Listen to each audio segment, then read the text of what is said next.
여러분, 오늘 소개해드릴 이야기의 주인공은 전쟁으로 모든 것을 잃은 21세 우크라이나 여대생 리아입니다.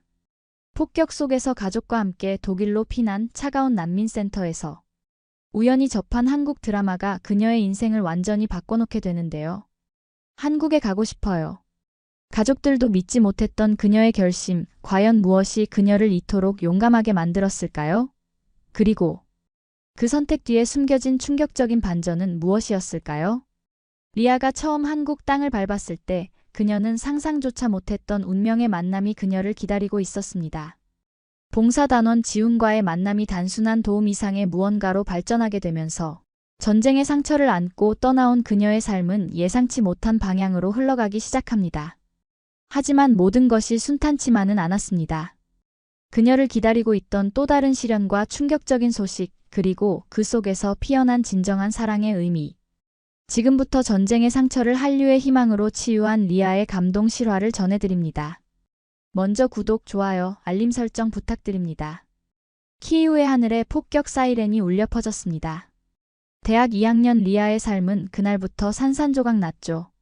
21살, 꽃다운 나이의 리아는 패션 디자인을 전공하며 캠퍼스에서 웃음꽃을 피웠던 나날들을 단 하루 만에 뒤로한 채 가족과 함께 피난 가방 하나만 들고 독일행 기차에 몸을 실었습니다. 폭격으로 무너진 건물들, 울부짖는 사람들, 그리고 끝없는 공포.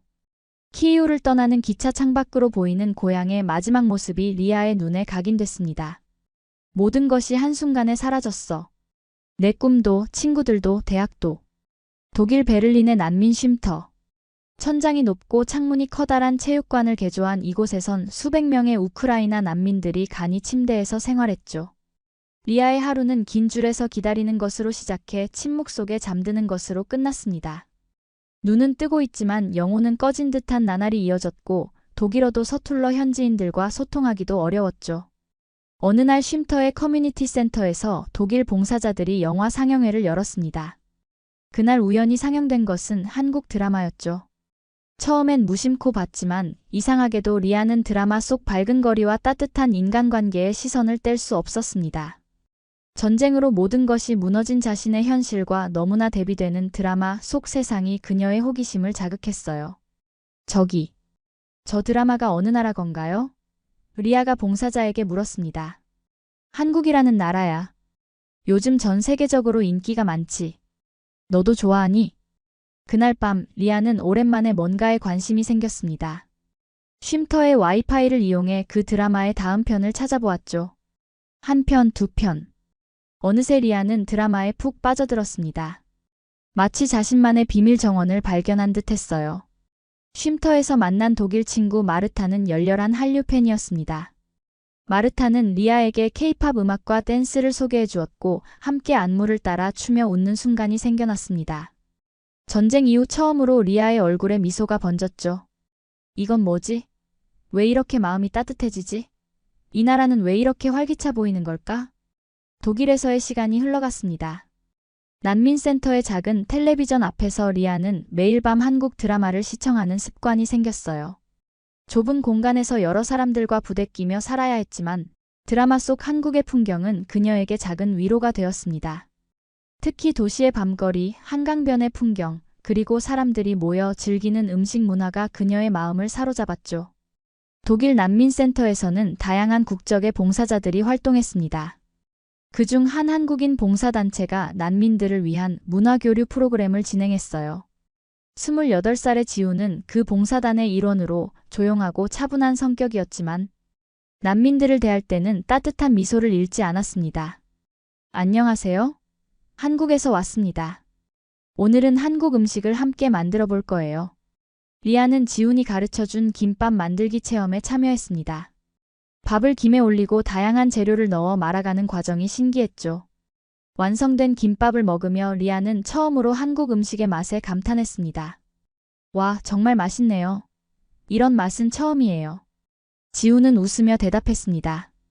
한국에는 더 맛있는 음식이 많아요. 언젠가 한국에 오게 된다면 꼭 먹어보세요. 그 말에 리아는 문득 한국이라는 나라에 가보고 싶다는 생각이 들었습니다. 하지만 난민 신분으로 새로운 나라로 떠난다는 것은 불가능한 꿈처럼 느껴졌죠. 6개월이 지난 어느 날 독일 정부로부터 통보가 왔습니다. 키이우 지역의 상황이 안정되었으니 일시적 보호 상태에 있던 난민들은 귀국을 준비하라는 내용이었어요. 리아의 가족은 고향으로 돌아갈 준비를 시작했지만 리아의 마음 한구석에는 불안감이 자리 잡았습니다. 다시 돌아가면 모든 게 예전과 같을까? 출국 전날 지우는 리아에게 작은 선물을 건넸습니다. 한국의 전통 문양이 그려진 손수건이었죠. 잊지 마세요. 언제든 도움이 필요하면 연락하세요. 리아는 그 손수건을 꼭 쥐고 키이우로 돌아가는 기차에 올랐습니다. 창밖으로 베를린의 풍경이 스쳐 지나갔지만 리아의 머릿속에는 한국 드라마에서 본 서울의 밤거리가 아른거렸어요. 키이우로 돌아온 리아의 눈앞에 펼쳐진 풍경은 처참했습니다. 그녀가 자랐던 아파트 단지는 폭격으로 절반이 무너져 있었고 대학교 캠퍼스는 임시 병원으로 사용되고 있었죠. 가족들은 다행히 멀쩡한 친척의 집에 머물 수 있었지만 전기와 수도는 간헐적으로 끊겼습니다. 이게 내가 돌아온 고향이라고? 리아는 창밖을 바라보며 중얼거렸습니다. 낮에는 가족을 도와 생활 필수품을 구하러 다녔지만 밤이 되면 리아는 베를린에서 가져온 작은 보조 배터리로 휴대폰을 충전해 한국 드라마를 보곤 했어요. 그것만이 그녀에게 유일한 위안이었습니다. 어느 날 저녁 리아는 용기를 내어 지훈에게 메시지를 보냈습니다. 처음엔 간단한 안부였지만 점차 그녀의 고민과 슬픔을 털어놓게 되었죠. 지훈은 언제나 따뜻한 말로 그녀를 위로했습니다. 여기선 미래가 보이지 않아요. 대학은 언제 다시 문을 열지 모르고 취업은 꿈도 꿀 수 없고 저는 그저 하루하루 버티는 것밖에 할 수 없어요. 지훈의 답장이 왔습니다. 리아, 혹시 한국에 오고 싶은 생각 있어요? 우크라이나 난민들을 위한 특별 프로그램이 있어요. 내가 도울 수 있을 것 같아요. 그 메시지는 리아의 마음에 작은 불씨를 지폈습니다. 그날 밤부터 리아는 한국어 공부를 시작했어요. 유튜브로 기초 한국어를, 지훈에게는 짧은 문장들을 배우며 하루하루 한국이라는 나라에 대한 꿈을 키워갔습니다. 엄마, 저 한국에 가보고 싶어요. 리아의 갑작스러운 고백에 어머니는 크게 놀랐습니다. 무슨 소리니? 우리가 이제 겨우 고향에 돌아왔는데 또 낯선 곳으로 가겠다고? 가족들의 반대에도 불구하고 리아는 지훈의 도움으로 한국 난민 지원 프로그램에 지원했습니다. 심사는 까다로웠지만 리아의 간절함이 전달되었는지 몇 주 후 그녀는 한국행 비자를 받게 되었어요. 모두의 반대를 무릅쓰고 떠나는 거야. 하지만 내 인생은 내가 선택해야 해. 여기서는 미래가 보이지 않아. 공항으로 가는 길 어머니는 눈물을 머금은 채 리아를 배웅했습니다. 조심히 가거라. 너의 선택을 존중해. 행복하길 바란다. 인천국제공항. 수많은 사람들 속에서 리아는 어리둥절한 표정으로 입국 심사대를 통과했습니다. 공항의 첨단 시설과 질서 정연한 모습에 그녀는 신세계에 온 듯한 느낌이 들었죠. 입국장에서 리아를 기다리고 있던 지훈의 모습이 보였습니다. 리아, 여기야. 잘 왔어요? 오랜만에 만난 지훈의 모습에 리아는 안도감을 느꼈습니다. 지훈은 리아를 난민지원센터로 안내했어요. 서울 시내를 달리는 공항버스 안에서 창밖을 바라보는 리아의 눈에는 모든 것이 신기하게 느껴졌습니다. 와, 여기가 정말 드라마에서 봤던 그 나라네요. 건물들이 모두 반짝반짝 빛나고 거리는 깨끗하고 전쟁의 흔적이 없어요. 지훈은 미소를 지으며 말했습니다. 한국도 예전에는 전쟁으로 폐허가 된 나라였어요. 하지만 사람들이 포기하지 않고 열심히 일해서 지금의 모습이 됐죠. 난민지원센터에 도착한 리아는 그곳에서 만난 다른 나라 출신의 난민들과 이야기를 나누었습니다. 아프가니스탄, 시리아, 예멘. 각자의 사연을 안고 한국에 온 이들과 함께하며 리아는 자신만의 고통 속에 갇혀있던 마음이 조금씩 열리는 것을 느꼈죠. 여러분, 내일부터 8주간의 한국 적응 프로그램이 시작됩니다. 한국어, 문화체험, 직업훈련까지 도움을 드릴 예정입니다. 담당 직원의 설명을 들으며 리아는 새로운 출발에 대한 기대감을 느꼈습니다. 센터에서 제공한 작은 방에 짐을 풀고 창밖으로 보이는 서울의 야경을 바라보며 리아는 생각했습니다. 이제 여기서 다시 시작하는 거야. 새로운 나라, 새로운 언어, 새로운 사람들. 모든 게 낯설지만 꼭 이겨낼 거야. 다음 날 첫 한국어 수업이 시작되었습니다. 리아는 미리 유튜브로 독학했던 덕분에 기초적인 인사말은 할 수 있었죠. 수업이 끝난 후 지훈이 센터로 찾아와 리아를 데리고 나갔습니다. 오늘은 진짜 한국 맛을 보여줄게요. 갈비라는 음식을 아나요? 한국의 전통 시장을 거닐며 리아는 처음 보는 음식들, 물건들의 호기심을 보였습니다.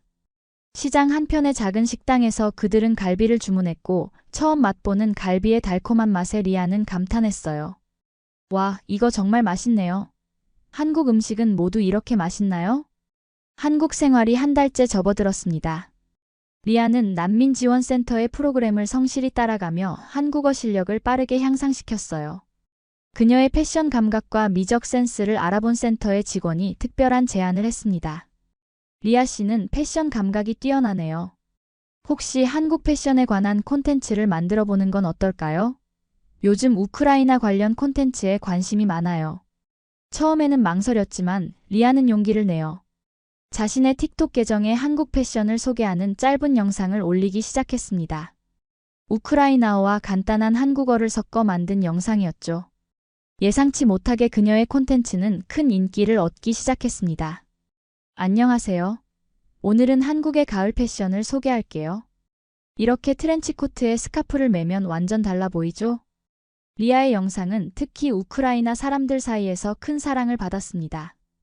전쟁의 그늘에 갇혀있던 사람들에게 밝고 화려한 한국의 모습은 희망의 빛과도 같았죠. 댓글에는 응원의 메시지가 가득했습니다. 리아, 덕분에 잠시나마 전쟁을 잊을 수 있었어.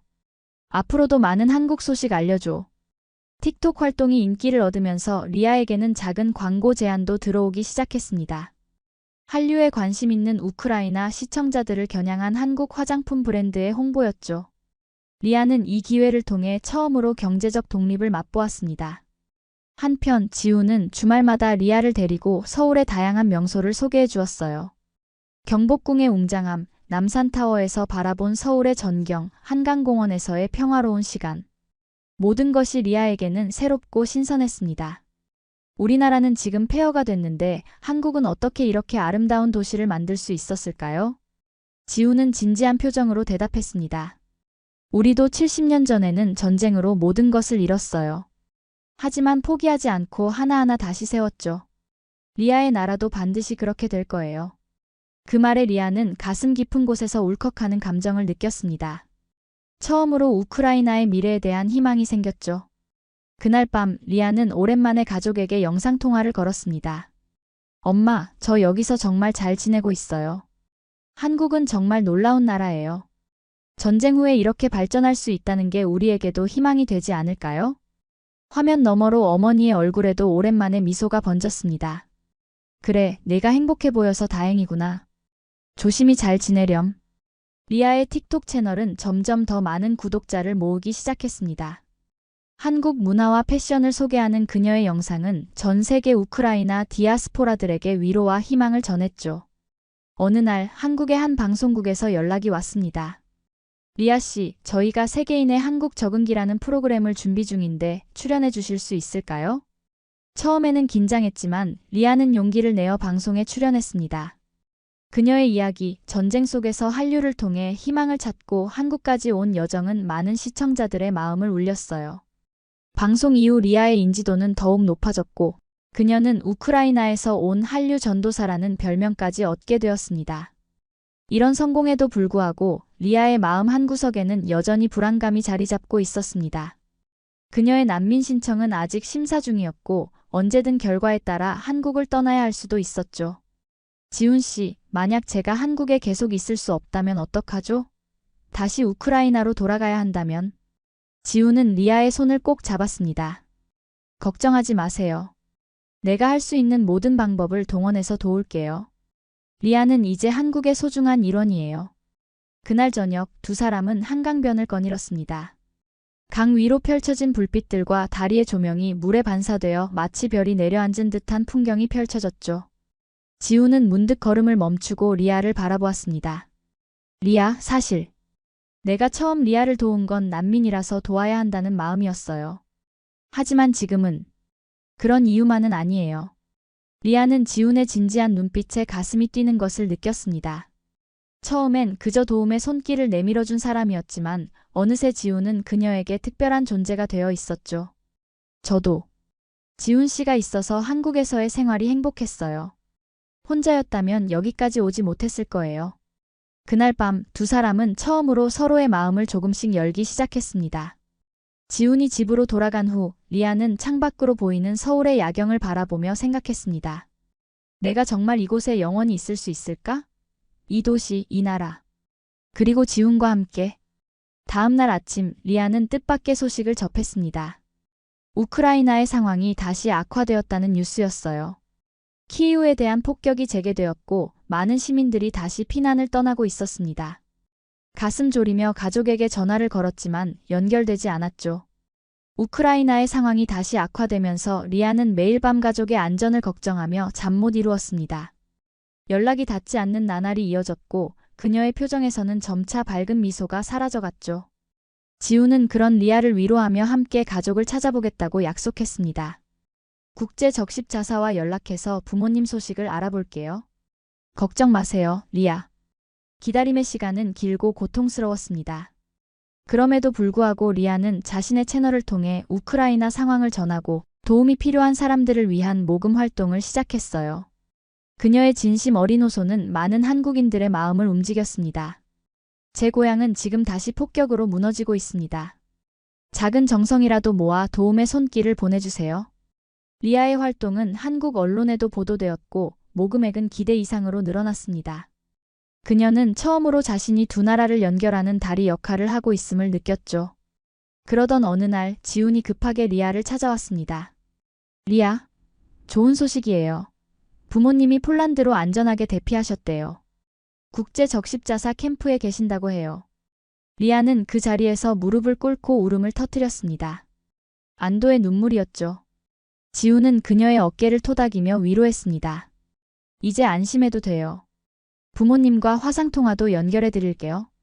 그날 저녁 리아는 오랜만에 부모님의 얼굴을 화상통화로 볼 수 있었습니다. 폴란드 난민 캠프의 열악한 환경이었지만 부모님이 무사하다는 사실만으로도 리아는 감사했어요. 엄마, 아빠, 정말 다행이에요. 제가 한국에서 모금한 돈으로 폴란드 생활에 도움이 될 거예요.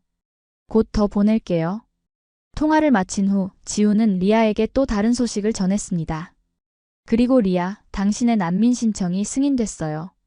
이제 한국에서 합법적으로 일하고 생활할 수 있어요. 리아는 믿을 수 없다는 표정으로 지훈을 바라보았습니다. 기쁨과 안도감 그리고 새로운 시작에 대한 기대감이 한꺼번에 밀려왔죠.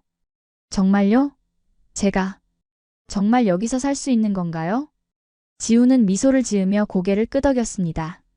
네, 이제 리아는 공식적으로 한국에서의 새 삶을 시작할 수 있어요. 그동안 정말 고생 많았어요. 그날 밤 리아와 지훈은 한국 전통 주점에서 소주 한 잔을 기울이며 그간의 여정을 되돌아보았습니다. 서로의 눈을 바라보며 건넨 잔이 부딪히는 소리가 가슴 깊은 곳까지 울렸죠. 지훈 씨, 만약 그날 난민센터에서 당신을 만나지 않았다면 저는 지금 어디에 있었을까요? 운명이란 게 정말 신기하네요. 지훈은 진지한 표정으로 대답했습니다. 저도 리아를 만나지 않았다면 지금처럼 행복하지 않았을 거예요. 처음에는 그저 도와주고 싶었을 뿐인데 어느새 리아는 제게 특별한 사람이 되었어요.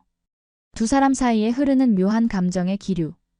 리아는 자신이 지훈에게 어떤 감정을 품고 있는지 점점 더 명확히 알게 되었습니다. 하지만 아직은 말할 용기가 나지 않았죠. 다음 날부터 리아는 더욱 열정적으로 활동했습니다.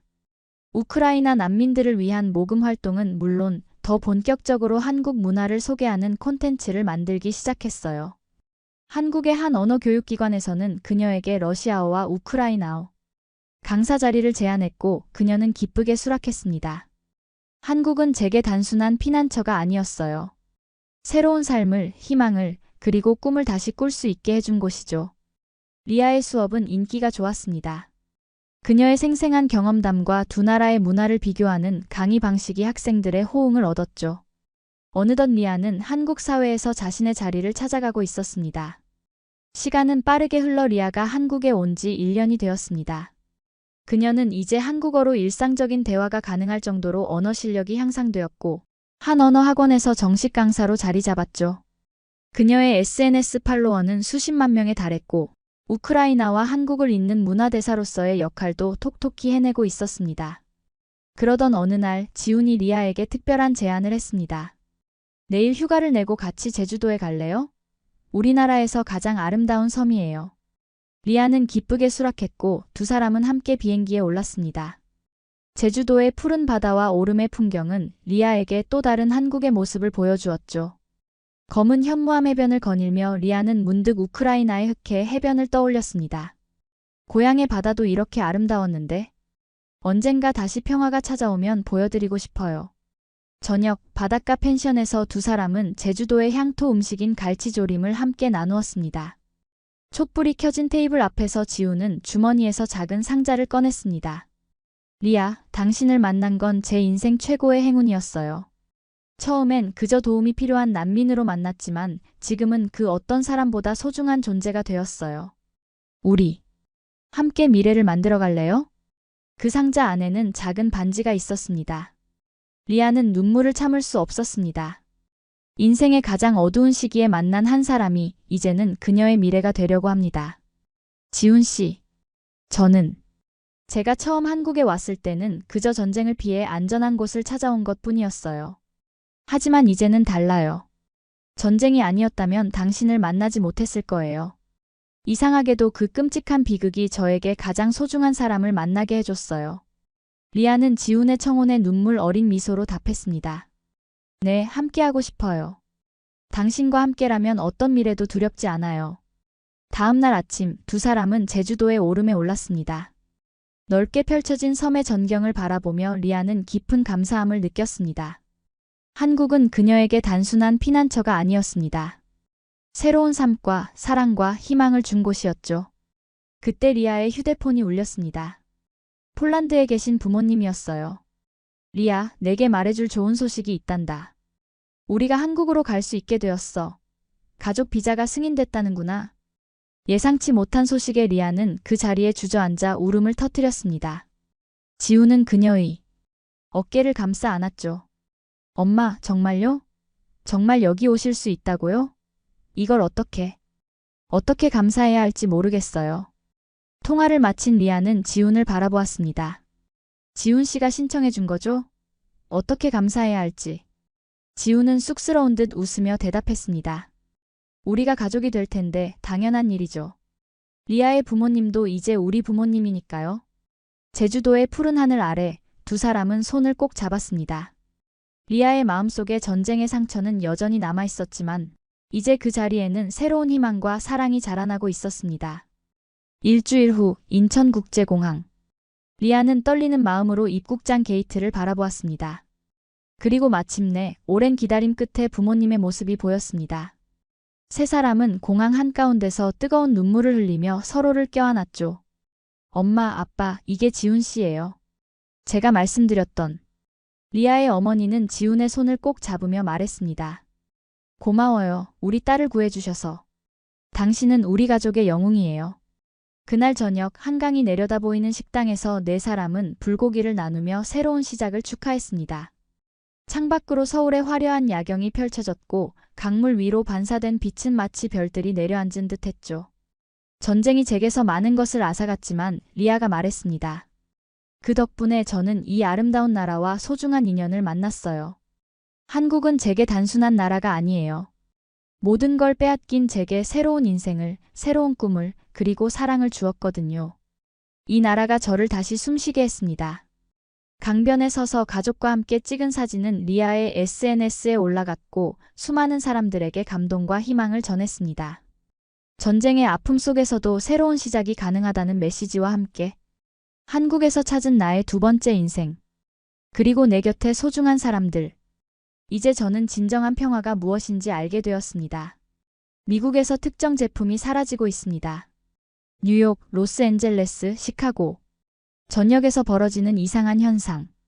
미국 엄마들이 싹싹 털고 있다는 소문까지 돌기 시작했죠. 아침부터 줄을 서서 기다리는 사람들이 있어요. 문 열자마자 특정 코너로 달려가죠. 한 직원의 증언입니다. 도대체 무슨 일이 벌어지고 있는 걸까요? 더 놀라운 건 이 모든 현상이 한 명의 평범한 엄마에서 시작되었다는 사실입니다. 새 아이의 엄마, 전직 기자 에밀리 브라운. 그녀는 어떻게 미국 시장을 뒤흔드는 인물이 되었을까요? 난 그 전에 아이를 지키고 싶었을 뿐이에요. 한국 제품과 미국 엄마들, 그리고 그들 사이에 숨겨진 충격적인 진실. 이제부터 펼쳐질 이야기는 단순한 제품 사재기가 아닌 한 엄마의 용기가 만들어낸 놀라운 변화에 관한 것입니다. 과연 에밀리는 무엇을 발견했길래 이토록 큰 파장을 일으킨 걸까요? 오늘 사연 시작할게요. 먼저 구독, 좋아요, 알림 설정 부탁드립니다. 미국 뉴욕, 하늘은 맑고 공기는 상쾌했습니다. 그러나 에밀리 브라운의 집안은 아이의 울음소리로 가득했죠. 에밀리는 9살 둘째 아들의 팔을 살펴보며 한숨을 내쉬었습니다. 또 다시 선크림을 바른 자리에 붉은 발진이 올라와 있었습니다. 제이크, 괜찮아. 엄마가 다시 의사 선생님께 전화할게. 에밀리는 아이를 안아주며 말했습니다. 이것이 처음이 아니었습니다. 매년 여름마다 반복되는 일이었죠. 약국에서 구매한 온갖 종류의 미국산 선크림을 다 시도해봤지만 결과는 항상 같았어요. 붉은 발진, 가려움, 그리고 아이의 눈물이었습니다. 브라운 씨, 아이에게 특별한 알레르기 반응이 있는 것 같습니다. 미국산 자외선 차단제의 일부 성분이 원인일 수 있어요. 전화 너머로 피부과 의사의 목소리가 들려왔습니다. 에밀리는 이미 들어본 말이라 좌절감이 밀려왔어요. 특별한 해결책은 없었습니다. 그저 태양을 피하라는 조언뿐이었죠. 다음 날 에밀리는 아이를 유치원에 데려다 주었어요. 평소와 다름없는 일상이었지만 그날은 특별했습니다. 미소 짓던 유치원 엄마 중 한 명이 다가와 작은 튜브를 건넸죠. 에밀리, 제이크가 선크림 때문에 고생한다는 얘기 들었어요. 우리 딸도 비슷한 문제가 있었는데 이 한국 선크림을 쓰고 나서 완전히 달라졌답니다. 한번 써보세요. 에밀리는 의심스러운 눈길로 그 작은 튜브를 바라봤습니다. 수많은 제품들을 시도해봤지만 아무것도 효과가 없었어요. 그래도 마지막 희망을 품고 집으로 돌아왔습니다. 제이크야, 여기 새로운 선크림이 있어. 한번 발라볼까? 에밀리는 조심스럽게 아이의 팔에 작은 양을 발랐습니다. 기대하지 않았던 것이 사실이었죠. 그런데 달랐어요. 백탁 현상도 없고 가볍게 발리며 빠르게 흡수되었습니다. 무엇보다 아이가 불편해하지 않았어요.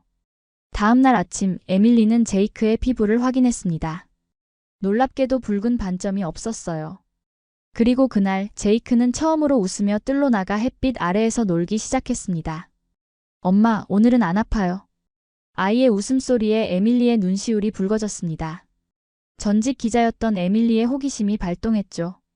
이 선크림은 뭐가 다를까? 미국 제품과 무엇이 다른 걸까? 에밀리는 직접 알아보기로 결심했습니다. 그것이 모든 일의 시작이었죠. 에밀리는 자신의 작은 홈 오피스에서 밤을 새워가며 한국 선크림의 성분을 조사하기 시작했습니다. 전직 기자의 능력을 10분 발휘하며 미국 제품과 한국 제품의 성분표를 나란히 놓고 비교했죠. 정말 달랐습니다. 미국 제품에는 볼 수 없는 성분들이 한국 선크림에는 들어있었어요. 세라마이드, 판테놀, 센텔라 아시아티카. 이런 성분들이 왜 미국 제품에는 없는 거지? 에밀리는 각 성분의 효능을 하나하나 검색하며 메모했습니다. 피부 장벽 강화, 진정 효과, 보습 기능. 놀라운 발견이었어요. 그녀는 직접 테스트를 시작했습니다. 자신의 팔에 미국 선크림과 한국 선크림을 나란히 발라보며 차이점을 꼼꼼히 기록했죠. 백탁 현상이 전혀 없어. 발림성은 더 좋고 흡수도 빨라. 게다가 끈적임도 없어. 아이의 피부가 매일 호전되는 것을 보며 에밀리는 이 경험을 다른 부모들과 공유하고 싶었습니다. 그녀는 몇 년 전부터 운영해온 직접 조사하는 엄마 블로그에 한국 선크림 리뷰를 상세히 올렸어요. 객관적인 성분 분석과 실제 사용 경험, 아이의 변화까지 솔직하게 적었습니다. 그리고 24시간 만에 믿을 수 없는 일이 일어났습니다. 조회수 20만 돌파, 댓글은 수천 개가 넘어갔어요. 많은 엄마들이 같은 고민을 하고 있었던 것이죠. 저희 아이도 매년 여름마다 고생했어요. 제품명 좀 알려주세요. 어디서 구매할 수 있나요? 당장 사고 싶어요. 정말 효과가 있었나요? 실제 후기가 궁금해요. 에밀리는 많은 요청에 제품명을 공개했고 그 순간부터 일이 걷잡을 수 없이 커지기 시작했습니다. 에밀리가 언급한 브랜드의 선크림이 미국 전역의 약국과 온라인 쇼핑몰에서 순식간에 품절되었죠. 엄마들 사이에서 입소문으로 퍼지던 정보가 미국 전역을 뒤흔들기 시작한 것입니다. 아마존에서 품절이에요. 월마트에서도 찾을 수 없어요. 한국에서 직구하는 방법 알려주세요. 에밀리의 블로그는 순식간에 한국 선크림 정보 본부가 되었습니다. 그녀는 매일 밤 쏟아지는 질문에 답하며 더 많은 정보를 공유했어요. 단순한 제품 리뷰가 아니라 왜 한국 선크림이 다른지 과학적으로 설명하려 노력했습니다. 그것이 에밀리의 사명이 되었죠. 미국 엄마들이 알아야 해요. 우리 아이들 피부를 위한 더 좋은 대안이 있다는 것을. 에밀리의 블로그가 인기를 끌면서 예상치 못한 반응이 찾아왔습니다. 일부 미국 언론에서 그녀를 겨냥한 의혹 기사가 나오기 시작했어요.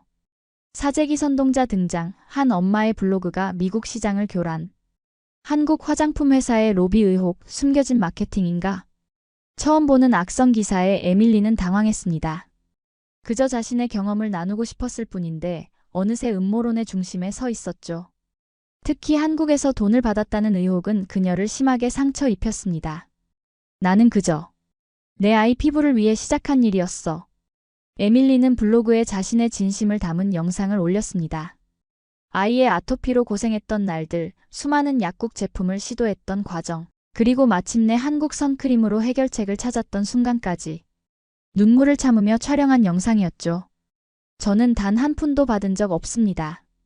그저 같은 고통을 겪는 부모님들과 정보를 나누고 싶었을 뿐이에요. 영상은 예상치 못한 반응을 얻었습니다.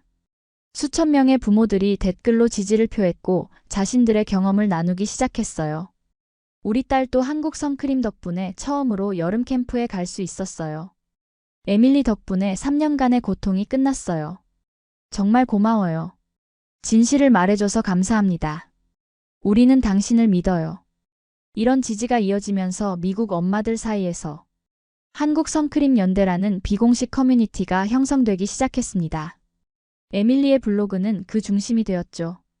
엄마들은 서로 정보를 나누고 어떤 제품이 좋았는지 후기를 공유하며 연대감을 형성했어요. 우리 아이들의 피부 건강이 최우선입니다. 서로 도와요. 에밀리는 이 커뮤니티의 힘을 느끼며 더 책임감을 느꼈습니다. 그녀는 더 정확한 정보를 제공하기 위해 연구를 이어갔어요.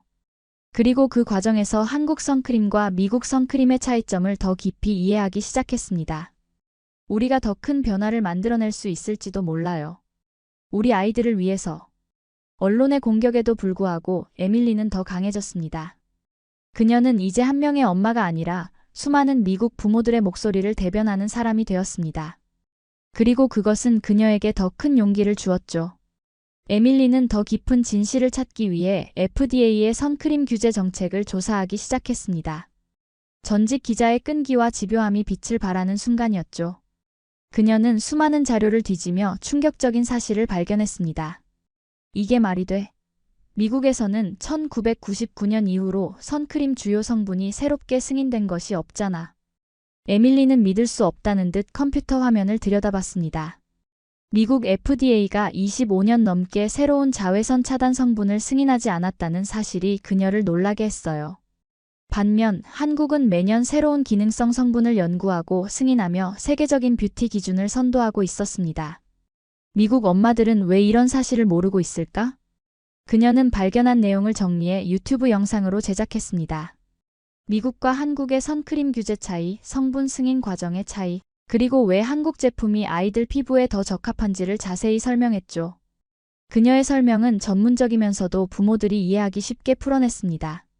우리가 쓰는 선크림에는 산화아연과 이산화 티타늄 같은 물리적 차단제만 있어요. 하지만 한국 제품은 다양한 화학적 차단제와 피부 진정 성분이 함께 들어있습니다. 그래서 백탁 현상도 없고 발림성도 좋고 무엇보다 피부 자극이 적은 거예요.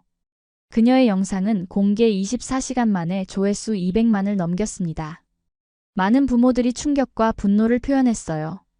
왜 우리 아이들은 오래된 기술로 만든 제품만 써야 하는 거죠? 한국은 어떻게 이런 혁신을 이룰 수 있었나요? FDA는 뭐 하고 있는 거예요? 에밀리의 탐사는 계속되었습니다. 그녀는 한국 화장품 산업이 어떻게 이런 기술적 우위를 점하게 되었는지 더 깊이 조사했어요.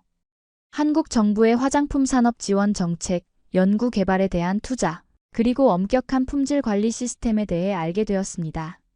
미국은 시장을 규제하는 데 집중하지만 한국은 혁신을 장려하는 방향으로 정책을 펼치고 있어요.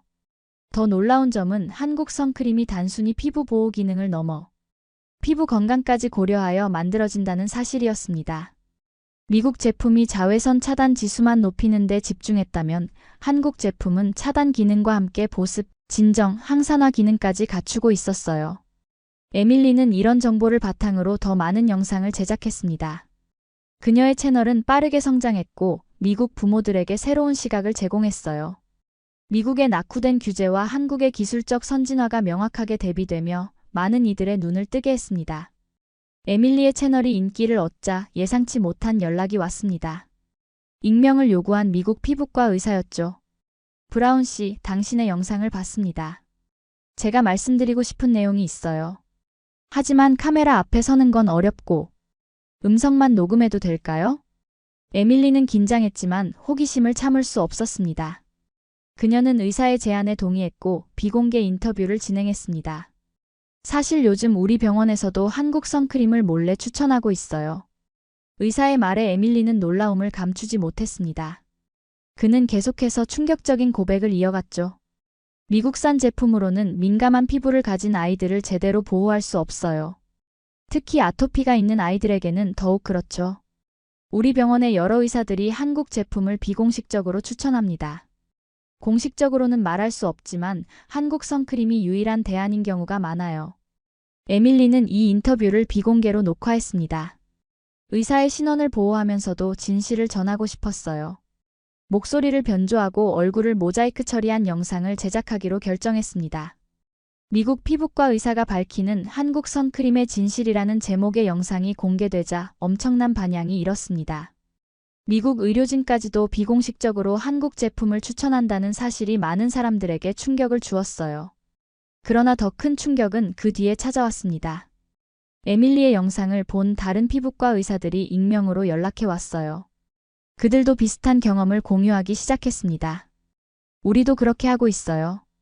특히 심한 아토피가 있는 아이들에게는 미국 제품보다 한국 제품을 권하죠. FDA 승인 과정이 너무 느리고 복잡해요. 그 사이 우리 환자들은 계속 고통받고 있고요. 한국 제품의 효과는 임상적으로도 입증되고 있어요. 하지만 공식적으로 인정하기 어려운 현실이죠. 이 모든 증언이 모이면서 에밀리는 더 큰 그림을 보기 시작했습니다.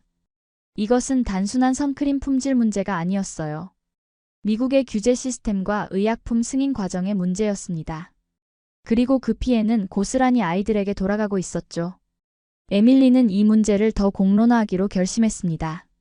그녀는 의사들의 증언을 모아 더 큰 영상 프로젝트를 기획했어요. 숨겨진 진실 미국 피부과 의사들이 말하는 선크림의 비밀이라는 다큐멘터리 형식의 콘텐츠였습니다. 에밀리의 영상이 확산되면서 미국 선크림 시장에 큰 변화가 일어나기 시작했습니다.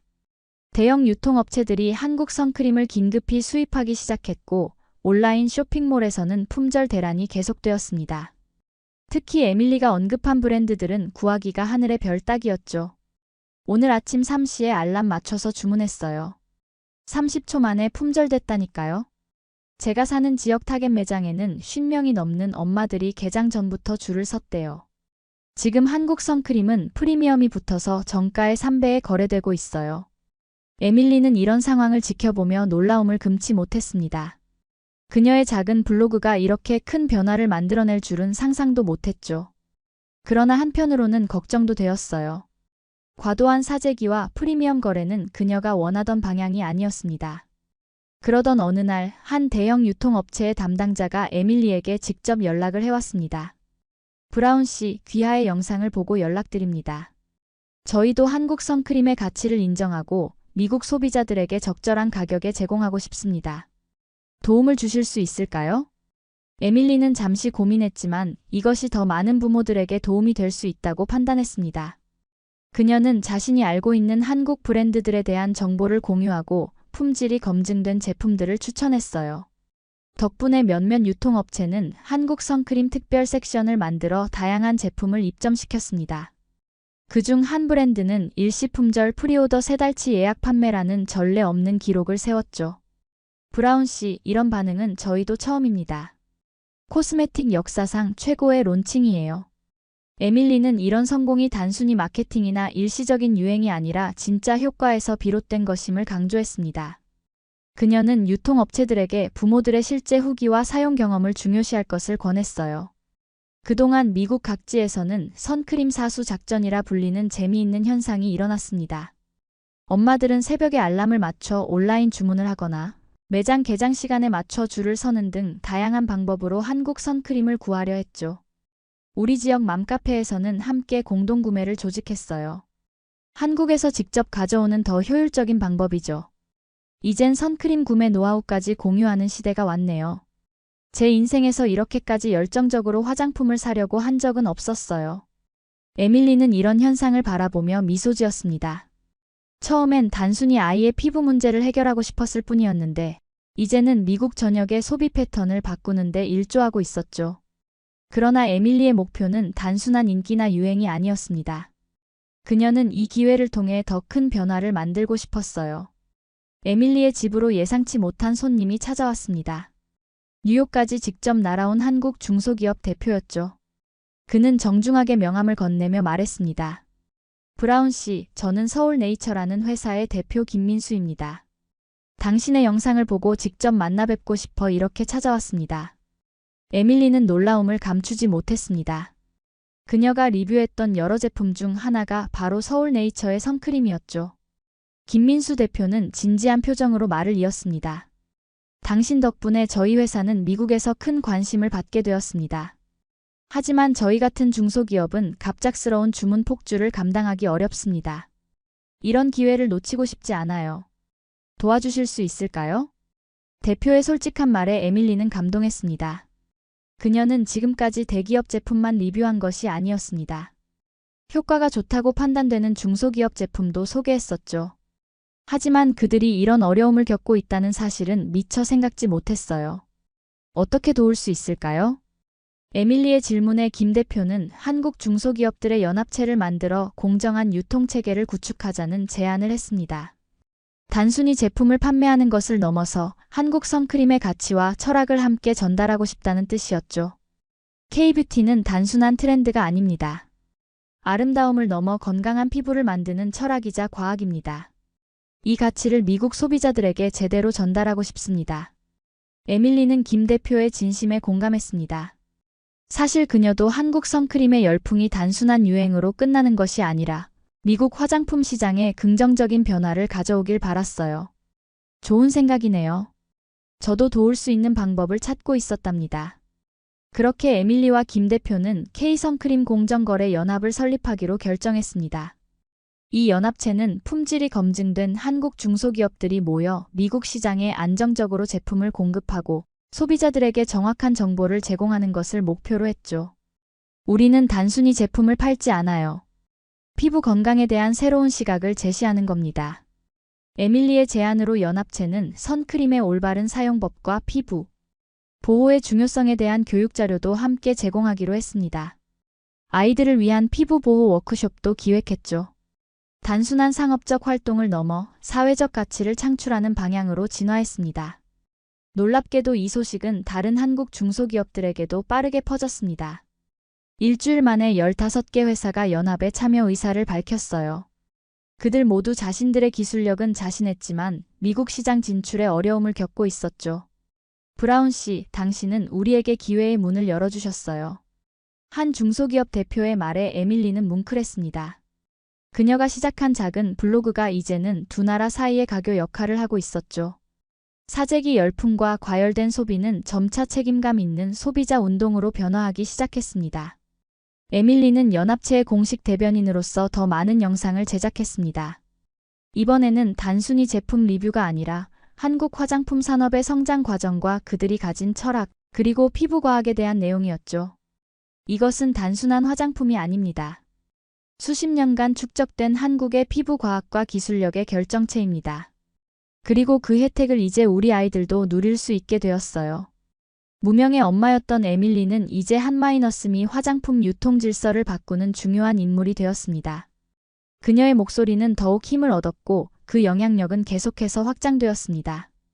서울 명동의 번화가 화려한 간판들 사이로 K선크림 공정거래 연합 첫 해외 매장의 개장식이 열렸습니다.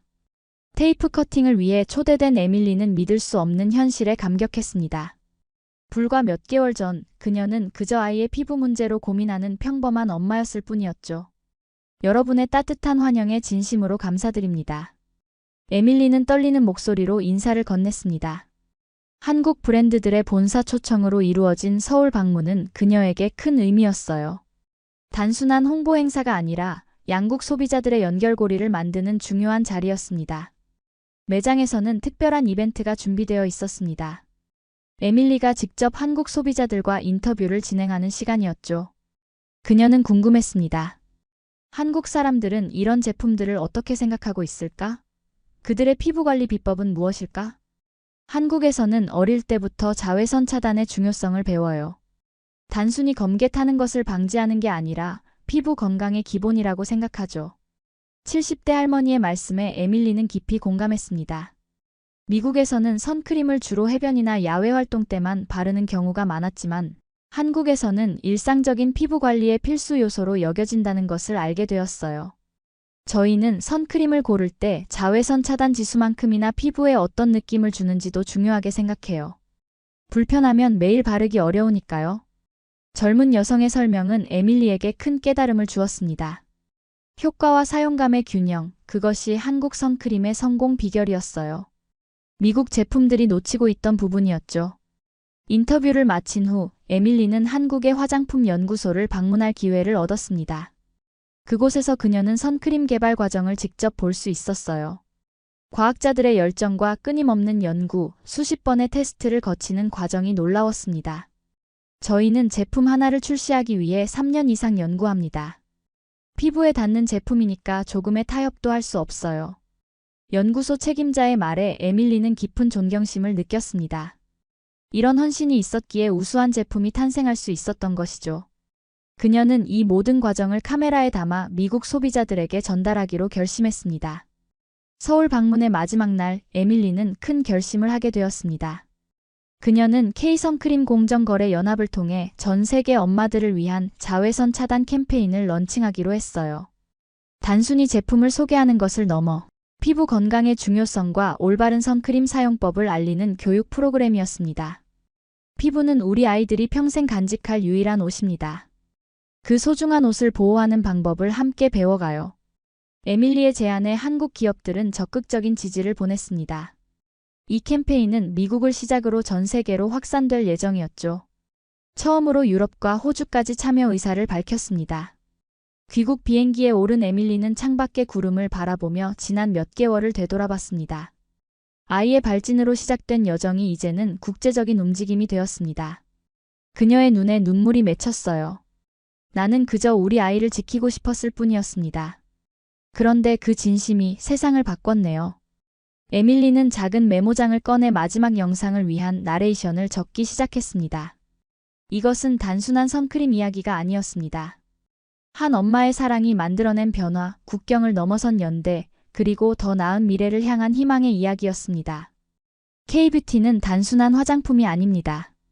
그것은 피부를 소중히 여기는 철학이고 다음 세대를 위한 약속입니다. 이제 우리는 함께 더 건강한 미래를 만들어갈 것입니다. 비행기가 구름 위로 솟아오르며 에밀리의 여정은 새로운 장을 향해 나아갔습니다.